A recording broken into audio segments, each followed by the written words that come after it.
السلام علیکم ورحمۃ اللہ وبرکاتہ۔ عزیز طلبہ، آج کے سبق میں ہم صبح و شام کی مسنون دعائیں پڑھیں گے انشاءاللہ تعالی۔ اس سے پہلے ہم صبح و شام کی مسنون دعائیں کچھ پڑھ چکے ہیں، اسی لیے اس سبق کا عنوان آپ دیکھ رہے ہیں کہ صبح اور شام کی مسنون دعائیں حصہ دوم، اس سبق کا عنوان ہم نے بنایا ہے۔ اس سے پہلے جو آپ دعائیں جو صبح و شام کی مسنون دعائیں پڑھی ہیں، اس میں ناگہانی مصیبت سے بچاؤ کی دعا، موذی جانوروں کے شر سے بچنے کی دعا، جسمانی صحت و سلامتی کی دعا، سورہ حشر کی آخری 3 آیتیں ہیں، اور سورہ اخلاص، سورہ فلق اور سورہ ناس، اور سورہ روم کی 3 آیات وہ بھی ہم نے آپ کو بتائی تھیں اور آپ کی کتاب میں درج بھی ہیں۔ تو یہ کچھ دعائیں ہم پڑھ چکے ہیں، اور اس سبق کی جو مزید دعائیں جو باقی ہیں وہ انشاءاللہ آج کے سبق میں پڑھیں گے۔ آپ کی کتاب کے صفحہ نمبر 48 یعنی 48 پر اس سبق کا جو ہم نے دوسرا حصہ بنا رہے ہیں، دوسرا حصہ آپ کے سامنے پیش کر رہے ہیں، وہ صفحہ نمبر 48 سے شروع ہوتا ہے۔ تو آغاز کرتے ہیں، بسم اللہ الرحمن الرحیم۔ سید الآیات یعنی آیت الکرسی، یہ آپ کا آج کا پہلا عنوان ہے۔ اس کو سید الآیات کہا جاتا ہے، یعنی آیات کی، قرآن کریم کی جتنی بھی آیات ہیں ان کی یہ سردار ہے۔ آیت الکرسی عام طور پر حفاظت کے لیے پڑھی جاتی ہے، اور اس کا ثواب بھی بہت زیادہ ہے۔ فرض نماز کے بعد بھی جو ہے وہ اس کو پڑھنا چاہیے، یہ آپ پہلے پڑھ چکے ہیں۔ فرض نماز کے بعد کے اذکار میں یہ آیت الکرسی گزر چکی ہے صفحہ نمبر 44 پر، اور اس کا ترجمہ بھی وہاں ہو چکا ہے۔ تو بس یہ اتنا میں اس میں عرض کروں گا کہ صبح و شام کی جو دعائیں ہیں، جو مسنون دعائیں، ان میں آیت الکرسی کو بھی شامل کرنا چاہیے، اور صبح فجر کے بعد اور مغرب کے بعد آیت الکرسی کو بھی خصوصیت سے پڑھنا چاہیے۔ ویسے تو آپ فجر کی نماز پڑھیں گے تو فجر کی نماز کے بعد بھی آپ آیت الکرسی پڑھیں گے فرض نماز کے بعد کے اذکار میں، اور مغرب کی نماز جب پڑھیں گے تو اس کے بعد بھی آیت الکرسی پڑھیں گے، تو اس میں یہ خود بخود شامل ہو گئی۔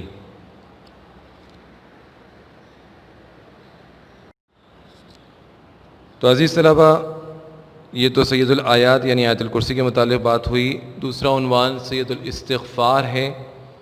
یہ مسنون دعاؤں میں آج کے سبق کی دوسری دعا ہے، اس کو بھی صبح شام پڑھنا چاہیے۔ ویسے بھی استغفار کرتے رہنا چاہیے۔ یہ دعا جو سید الاستغفار یعنی مغفرت کی سردار ہے، اس کے متعلق حدیث میں آتا ہے کہ جو شخص ان کلمات کو صبح یا شام پڑھ لے گا، پھر اسی رات یا اسی دن مر جائے گا تو ضرور جنتی ہوگا۔ اور ایک روایت کے مطابق جو شخص اس دن مرے گا وہ شہید ہوگا، اور اگر رات میں اس کا انتقال ہوگا تو بھی وہ شہید ہوگا، یعنی شہیدوں میں اٹھایا جائے گا۔ اس کا مطلب یہ ہوا کہ شہیدوں میں اس کا شمار کیا جائے گا، تو اس لیے اس کے بھی پڑھنے کا اہتمام کرنا چاہیے۔ میں جو ہے وہ یہ پڑھ کے آپ کو سنا دیتا ہوں، اور انشاءاللہ جب بلند خوانی ہوگی تو پھر اس کو پڑھیں گے اور اس کا ترجمہ بھی انشاءاللہ کریں گے، جیسے کہ ہماری ترتیب ہے۔ سید الاستغفار کیا ہے عزیز طلبہ؟ سید الاستغفار یہ ہے: اللہم انت ربی لا الہ الا انت خلقتنی وانا عبدک وانا علی عہدک ووعدک ما استطعت اعوذ بک من شر ما صنعت ابوء لک بنعمتک علی وابوء بذنبی فاغفر لی انہ لا یغفر الذنوب الا انت۔ یہ سید الاستغفار ہے، آپ اس کو یاد کر لیں اور یاد کر کے صبح و شام اس کو پڑھ لیا کریں تو یہ فضیلت یا فضائل جو آپ کو سنائیں وہ انشاءاللہ آپ کو بھی حاصل ہو جائیں گے۔ تیسرا جو عنوان ہے آج کے سبق کا وہ ہے ہر کام میں اللہ کی مدد۔ دیکھیں عزیز طلبہ، ہر کام میں اللہ کی مدد ہمیں چاہیے، لا محالہ ہمیں اللہ کی مدد چاہیے۔ اللہ کی مدد کے بغیر ہم کوئی کام نہیں کر سکتے، حتیٰ کہ ہم ایک قدم بھی نہیں اٹھا سکتے، حتیٰ کہ ہم ایک جملہ بھی نہیں بول سکتے، حتیٰ کہ ہم ایک لفظ بھی نہیں بول سکتے، حتیٰ کہ ہم کسی چیز کو اٹھا نہیں سکتے، حتیٰ کہ ہم کوئی لفظ لکھ نہیں سکتے اللہ کی مدد کے بغیر، حتیٰ کہ ہم پانی کا ایک گھونٹ بھی نہیں پی سکتے، حتیٰ کہ ہم ایک نوالا بھی نہیں کھا سکتے اللہ کی مدد کے بغیر۔ ہم کوئی کام نہیں کر سکتے، نہ چھوٹا نہ بڑا۔ تو ہمیں ہر کام میں اللہ کی مدد چاہیے، اللہ کی مدد کے بغیر کوئی کام نہیں ہو سکتا۔ تو چاہے وہ بظاہر نظر آنے والا معمولی سا کام ہو، چاہے وہ بڑا کام ہو، ہمیں ہر حال میں اللہ کی مدد درکار ہے، اور اللہ کی مدد شامل ہو جائے گی تو چھوٹا بڑے سے بڑا کام بھی آسان ہو جائے گا، اور اللہ کی مدد شامل نہیں ہوگی تو معمولی اور چھوٹا سا کام بھی نہیں ہو سکے گا۔ تو اس لیے ہر حالت میں ہمیں اللہ تعالیٰ سے مدد مانگتے رہنا چاہیے، اور ذہن میں یہ رکھنا چاہیے کہ اللہ کی مدد سے ہی یہ سارے کام ہمارے ہو رہے ہیں۔ اب ہم اللہ تعالیٰ سے مدد کس طرح مانگیں گے؟ تو اس کے لیے حضور اقدس صلی اللہ علیہ وسلم نے سکھایا کہ ہم کیا پڑھیں؟ حسبی اللہ لا الہ الا هو علیہ توکلت وہو رب العرش العظیم، یہ پڑھیں۔ اور یہ دعا صبح شام 7 مرتبہ آدمی پڑھے، صبح بھی 7 مرتبہ پڑھے، شام کو بھی 7 مرتبہ پڑھی جائے، اس لیے کہ دن بھر کے بھی بہت سارے کام ہیں، ان میں بھی اللہ کی مدد چاہیے، اور رات کو بھی کام کرنے ہیں تو اس میں بھی اللہ کی مدد چاہیے۔ آپ کو ہوم ورک کرنا ہے، آپ کو سبق یاد کرنا ہے، آپ کو قرآن کی تلاوت کرنی ہے، آپ کو نماز پڑھنی ہے، اور آپ کو کھانا کھانا ہے، تو اس میں بھی اللہ کی مدد تو چاہیے نا۔ اللہ کی مدد نہیں ہوگی تو یہ کام نہیں ہو سکیں گے۔ تو اس لیے صبح میں پڑھ لیں تو دن کے کام میں اللہ کی مدد ہو جائے گی، دن کے کاموں میں اللہ کی مدد ہو جائے گی، اور رات کو پڑھ لیں گے تو رات کے کاموں میں اللہ کی مدد ہو جائے گی۔ ایسے ہی یہ جو سید الاستغفار اوپر ہم نے پڑھا، اس میں بھی عزیز طلبہ آدمی سے غلطیاں ہو جاتی ہیں، گناہ ہو جاتے ہیں، تو استغفار پڑھے گا تو شام کو پڑھے گا تو دن میں جو کیے ہوں گے گناہ وہ صاف ہو جائیں گے، اور صبح پڑھے گا تو رات میں اگر کوئی گناہ ہوا ہوگا تو وہ صاف ہو جائے گا۔ تو یہ فائدہ ہے صبح و شام کا پڑھنے کا، فائدہ یہ ہے۔ استغفار پڑھنے کا فائدہ یہ ہو گیا، آیت الکرسی پڑھنے کا فائدہ یہ ہوا کہ حفاظت ہو جائے گی، استغفار پڑھنے کا فائدہ یہ ہو کہ گناہ صاف ہو جائیں گے، اور اللہ تعالیٰ مغفرت فرما دیں گے، گناہ بخش دیں گے۔ اور یہ حسبی اللہ لا الہ الا ہو یہ پڑھنے کا فائدہ یہ ہوگا کہ صبح پڑھیں گے تو دن بھر کے کاموں میں مدد ہو جائے گی، شام کو پڑھیں گے تو رات کے کاموں میں اللہ تعالیٰ کی مدد شامل ہو جائے گی۔ امید ہے کہ آپ کو یہ بات سمجھ میں آ گئی ہوگی۔ اب ان دعاؤں کو یاد کرنے کا طریقہ کیا ہے، یہ سمجھ لینا چاہیے کہ ان دعاؤں کو یاد کرنے کا طریقہ کیا ہے۔ آپ اس سے پہلے جو ہے وہ یہ پڑھ چکے ہیں کہ ان کا فائدہ کیا ہے۔ تو ایک بات تو یہ ذہن میں رہے کہ زیادہ تر جو صبح و شام کے جو اذکار ہیں وہ زیادہ تر قرآنی آیات پر مشتمل ہیں۔ آپ حفاظ ہیں، آپ کے لیے تو قرآن کریم کی ان آیتوں کو یاد کرنا کچھ بھی مشکل نہیں، یاد ہی ہوتی ہیں، لیکن بس ان کو اپنے عمل میں لانا ہے کہ یہ مجھے کس وقت پڑھنی ہے، یہ یاد رکھنا ہوگا، ٹھیک ہے۔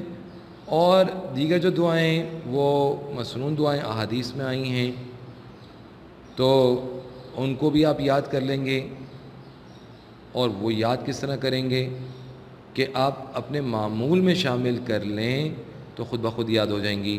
شروع میں تھوڑا سا اہتمام کرنا پڑے گا، اور یاد کر کے یعنی اپنے ذہن میں لا کے کہ مجھے یہ دعا پڑھنی ہے تو دعا پڑھنی پڑے گی، لیکن 2-4 دن میں، ایک ہفتے میں جب یہ دعائیں آپ کے معمول میں آ جائیں گی تو پھر آپ کو یاد کرنے کی ضرورت نہیں ہوگی، بلکہ جیسے ہی آپ نے نماز ختم کی خود بخود آپ پڑھنا شروع کر دیں گے۔ فجر کی نماز پڑھی تو فجر کے بعد کی جو معمولات ہیں، جو دعائیں ہیں، وہ آپ خود بخود پڑھنا شروع کر دیں گے۔ اس میں آیت الکرسی پڑھیں گے، اس میں سید الاستغفار پڑھیں گے، اس میں حسبی اللہ پڑھیں گے، اس میں سورہ اخلاص، سورہ فلق، سورہ ناس پڑھیں گے، سورہ روم کی آیتیں پڑھیں گے، یہ خود بخود آپ کی زبان پہ جاری ہو جائیں گی۔ یا ایسے ہی عزیز طلبہ، جیسے ہم کھانا کھانے بیٹھتے ہیں تو ہماری چونکہ اب عادت بن گئی ہے تو اب ہم بسم اللہ والا برکت اللہ، ہماری چونکہ عادت بن گئی ہے کہ دائیں ہاتھ سے کھانا ہے تو ہم دائیں ہاتھ سے کھاتے ہیں، ہمارا بایاں ہاتھ نوالا نہیں توڑتا، ہمارا بایاں ہاتھ جو ہے وہ نوالا اٹھا کے منہ میں نہیں لے کر جاتا، کیونکہ خود بخود آٹومیٹک ایسا ہوتا ہے کہ دائیں ہاتھ سے ہم یہ کام کر رہے ہوتے ہیں۔ ہم پانی پیتے ہیں تو دائیں ہاتھ سے پیتے ہیں، بسم اللہ پڑھ کے پیتے ہیں، اسی کی عادت بن گئی ہے۔ ہم سواری پہ بیٹھتے ہیں تو سواری پہ جو بیٹھنے کی جو دعا ہے، سوار ہونے کی جو دعا ہے، وہ ہمیں چونکہ یاد ہے اور ہمارا معمول ہو گئی تو اس وجہ سے فوراً زبان پہ جاری ہو جاتی ہے۔ اب ہم اسے یاد کرنے کی ضرورت نہیں پڑتی۔ ٹھیک ہے، بات سمجھ میں آ گئی؟ تو آپ شروع میں تو تھوڑا سا آپ کو اہتمام کرنا پڑے گا، کبھی آپ بھول جائیں گے، کبھی یاد رہے گا، لیکن آپ اگر اہتمام کریں گے تو پھر بھولیں گے نہیں، یاد کر کے پڑھیں گے۔ جو 4-5 دن میں، ہفتے میں آپ کے معمول میں جب یہ دعائیں یہ شامل ہو جائیں گی تو پھر کچھ بھی مشکل نہیں ہوگی، بڑی آسانی کے ساتھ آپ ان دعاؤں کو آپ ان دعاؤں کو پڑھنے کے عادی ہو چکے ہوں گے، دعائیں بھی یاد ہو جائیں گی اور ان کو پڑھنے کی عادت بھی بن جائے گی۔ اللہ تعالیٰ مجھے اور آپ کو عمل کرنے کی توفیق عطا فرمائے۔ بلند خوانی کی طرف جانے سے پہلے میں بورڈ پہ ایک طرف آپ کا گھر کا کام لکھا ہوا ہے، مسنون دعاؤں کی اقسام، صفحہ نمبر 23 پر جو سوال نمبر 4 تا 6 ہے، اس کے جوابات آپ کو تحریر کرنے ہیں، اور یہ سوالات کوئی ایسے مشکل نہیں ہیں، بہت آسان سے سوالات ہیں۔ سوال نمبر 4 کیا ہے میں آپ کو بتا دیتا ہوں۔ مخصوص عمل کی دعاؤں سے کیا مراد ہے؟ یہ آپ پڑھ چکے ہیں، مثالوں سے واضح کیجئے۔ ٹھیک ہے، امید ہے آپ کو یاد ہوگا کہ وہ دعائیں جو کسی خاص عمل کام سے پہلے یا بعد میں یا کام کرتے وقت پڑھی جاتی ہیں، وہ اس سے وہ دعائیں مراد ہیں۔ کتاب میں آپ کے موجود ہے، وہاں سے آپ کو اس سوال کا جواب لکھنا ہوگا۔ مخصوص وقت کی دعاؤں سے کیا مراد ہے؟ تو آپ کو یاد ہوگا کہ جن کو صبح و شام کے اوقات میں پڑھنے کی فضیلت آئی ہے تو اس کی آپ مثال دیں گے۔ ایسی جامع مسنون دعاؤں سے کیا مراد؟ اس سے مراد وہ دعائیں ہیں، آپ کو یاد ہوگا، جن کے الفاظ قرآن شریف یا احادیث مبارکہ وغیرہ میں آئے، لیکن یہ کسی وقت اور عمل کے ساتھ مخصوص نہیں ہے، کسی بھی وقت پڑھی جا سکتی ہیں۔ تو یہ جوابات آپ کو لکھنے ہیں۔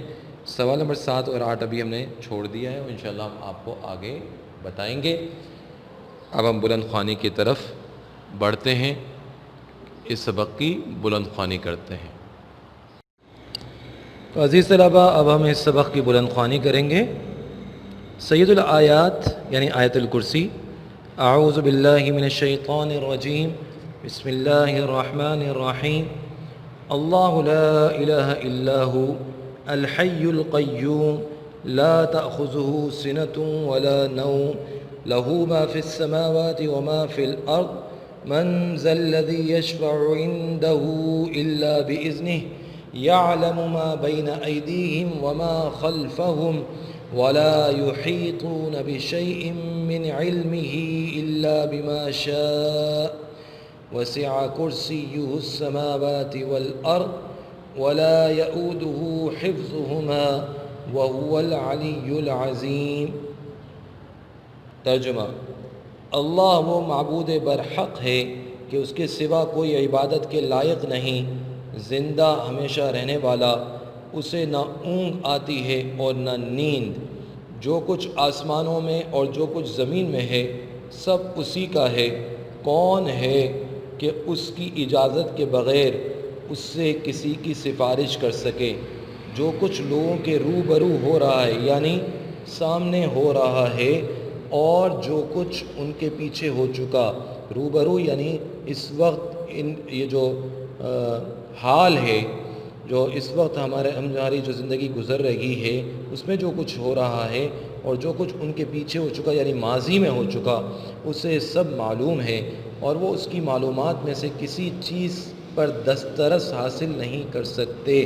ہاں جس قدر وہ چاہتا ہے اسی قدر معلوم کرا دیتا ہے، یعنی اللہ تعالیٰ کی معلومات میں سب کچھ ہے۔ اللہ تعالیٰ جتنی معلومات کسی کو دینا چاہیں اتنی دے دیتے ہیں۔ اس کی بادشاہی اور علم آسمان اور زمین سب پر حاوی ہے، اور اسے ان کی حفاظت کچھ بھی دشوار نہیں۔ وہ بڑا عالی رتبہ اور جلیل القدر ہے۔ صبح و شام آیت الکرسی پڑھنا بھی بہت زیادہ اجر و ثواب کا باعث ہے۔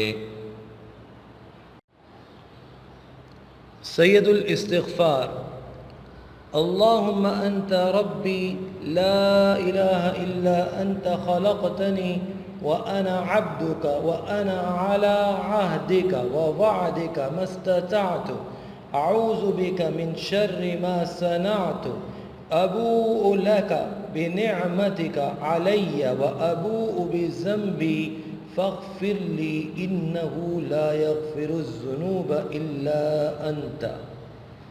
ترجمہ: اے اللہ، تو میرا رب ہے، تیرے سوا کوئی معبود نہیں، تو نے مجھے پیدا فرمایا اور میں تیرا بندہ ہوں، اور تیرے عہد اور تیرے وعدے پر قائم ہوں۔ جہاں تک مجھ سے ہو سکے میں اپنے کیے ہوئے اعمال بد سے تیری پناہ چاہتا ہوں، اور تیری نعمت کا اقرار کرتا ہوں، اور اپنے گناہوں کا بھی اقرار کرتا ہوں، لہٰذا مجھے بخش دے، بے شک گناہوں کو تیرے سوا کوئی نہیں بخش سکتا۔ یہ دعا سید الاستغفار یعنی مغفرت کی سردار ہے۔ اس کے متعلق حدیث میں آتا ہے کہ جو شخص ان کلمات کو صبح یا شام پڑھے گا پھر اسی رات یا اسی دن مر جائے گا تو ضرور جنتی ہوگا، اور ایک روایت کے مطابق جو شخص اس دن مر جائے گا وہ شہید ہوگا، اور اس رات میں مر جائے گا تو شہید ہوگا۔ ہر کام میں اللہ کی مدد۔ حسبی اللہ لا الہ الا هو علیہ توکلت وہو رب العرش العظیم۔ ترجمہ: مجھے اللہ ہی کافی ہے، اس کے سوا کوئی معبود نہیں، اسی پر میں نے بھروسہ کیا اور وہ عرش عظیم کا رب ہے۔ یہ دعا صبح و شام 7 مرتبہ پڑھی جائے۔ ان دعاؤں کو یاد کرنے کا طریقہ: جو دعائیں ذکر کی گئی ہیں ان میں سے اکثر دعائیں آپ اس سے پہلے اسلامیات کے مختلف سلسلوں میں پڑھ چکے ہیں اور یقیناً ان کو یاد بھی کر لیا ہوگا۔ ان دعاؤں کو یاد کرنے اور یاد رکھنے کا طریقہ یہی ہے کہ ان میں سے ہر دعا اپنے وقت اور عمل کے مطابق پڑھی جاتی رہے۔ ان دعاؤں میں سے اکثر دعائیں اور اسی طرح صبح و شام کے اذکار زیادہ تر قرآنی آیات پر مشتمل ہیں۔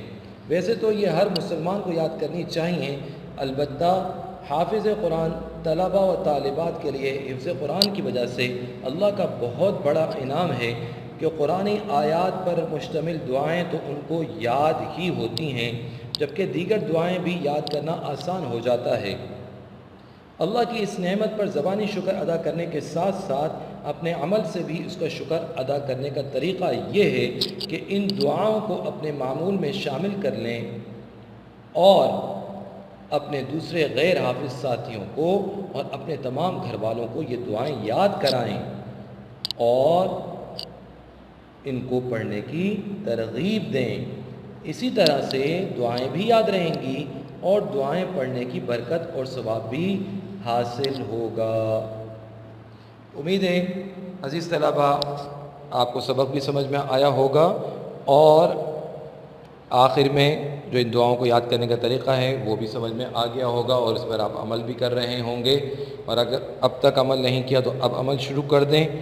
اور اس میں ایک بات بہت اہم اور بہت اچھی یہ بتائی گئی ہے کہ دوسروں کو بھی ان دعاؤں کو یاد کرنے کی ترغیب دیں، اور ہو سکے تو آپس میں جو بہن بھائی ہیں گھر میں وہ آپس میں ان دعاؤں کا مذاکرہ بھی کریں، یاد کریں، پھر ایک دوسرے کو سنائیں، تو یہ مذاکرہ ہو جاتا ہے، اس سے اور اچھے طریقے سے یاد ہو جائیں گی۔ ایسے ہی اپنے امی ابو کو سنائیں، تو اس سے ان کو ترغیب بھی ہوگی اور وہ خوش بھی ہوں گے، دعائیں بھی دیں گے اور آپ کو دعائیں بھی ملیں گی اور یہ دعائیں بھی آپ کو یاد ہو جائیں گی۔ اللہ تعالیٰ مجھے اور آپ کو عمل کرنے کی توفیق عطا فرمائے۔ اگلے سبق تک کے لیے اجازت دیجیے۔ السلام علیکم ورحمۃ اللہ وبرکاتہ۔